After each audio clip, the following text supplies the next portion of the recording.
All right, good morning, everyone who's able to watch us live. Good afternoon, good evening if you're watching the recordings either on Facebook or YouTube. We appreciate it. I'm Ian Foster here with My Empowered Political Life for June 17th, 2025. And thank you so much to those who are watching, liking, subscribing, sharing. It really does help. It really does help, and it's free and easy for you to do. And so thank you for the help when you do that. Those little things make a big difference for us. And so we're very grateful. Thank you very much. Um, so today I want to do a quick update. As you know, yesterday we talked about the Israel-Iran war, and yes, I'm calling it a war. I mean, it's a full-on, full-blown conflict at this point. Israel's winning it very much. They're hammering Iran.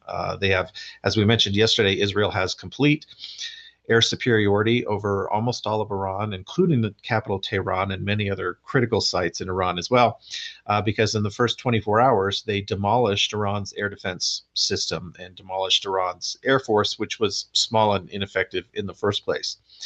And so, what I want to talk about today is the U.S. going to get involved? Yesterday, we briefly asked that question, and my answer was no, I don't think so. I didn't really see a reason for the United States to get involved. I didn't think we would. And yet now, things have changed the last 24 hours. As you may have seen, President Trump left the G7 a day early. The G7 was meeting up in Alberta, Canada, hosted by Canadian Prime Minister Mark Carney. And Donald Trump left it a day early. It was speculated that he left it to broker a ceasefire, but he's now made it clear that he has no intention of brokering a ceasefire, and rather his priority is to make sure that Iran's military capacity is degraded and that they cannot get nuclear weapons. And it may be that Israel does need our help at this point to fully demolish Iran's ability to make war and ability to make nuclear weapons. And so, if he didn't leave early to broker a ceasefire, it sounds like he may have left early to order our military to get involved. As we said yesterday, Israel is calling this their quote happy time over Iran because they have complete freedom of movement in the skies over Iran right now. They did invite the U.S. to get involved, and 24 hours ago I didn't think we would, and now the answer appears to be maybe, possibly even more than 50-50. It's hard to tell the chances at this point, but it's when yesterday was the answer was no, today the answer is maybe, 50-50 at least. And so the U.S. may get involved. I'm not sure what I think about that. I mean, I do think Iran's government is a horrible autocratic theocracy that oppresses its own people and creates danger in the region and around the world. They're not nice people, and we don't want them to have nuclear weapons. And perhaps it is necessary to have U.S. involvement to make sure they don't have nuclear weapons. A nuclear armed Iran would be bad for the Middle East. It would be bad for the entire world. It would really not be great. So the answer now is maybe we'll get involved. So we will see what happens at this point. But I just wanted to give that quick update.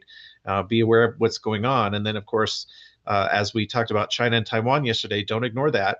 If the U.S. becomes involved in the Middle East again, it could be an opportunity for China to act. And as we said yesterday, we had two aircraft carriers in the region ready to defend Taiwan, and two more on the way. One of those has now been recalled. The Nimitz, the USS Nimitz, which was in the Philippines, was going to go to Vietnam next and stay in the general area of the South China Sea.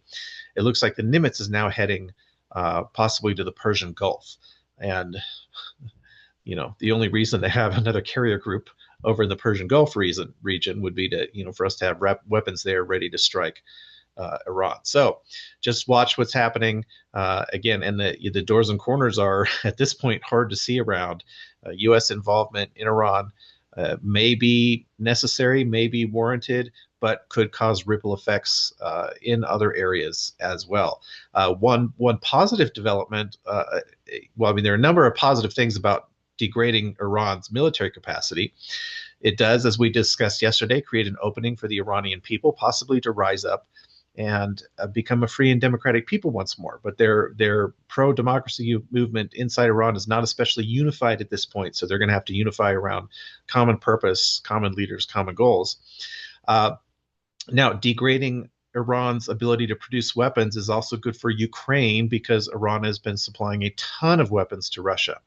When you see Ukraine get bombarded by drones and ballistic missiles, a good chunk of those were produced in Iran and sold to Russia. So that is good news for Ukraine as well and their war effort. So just keep an eye on all this, and I will talk to you guys soon.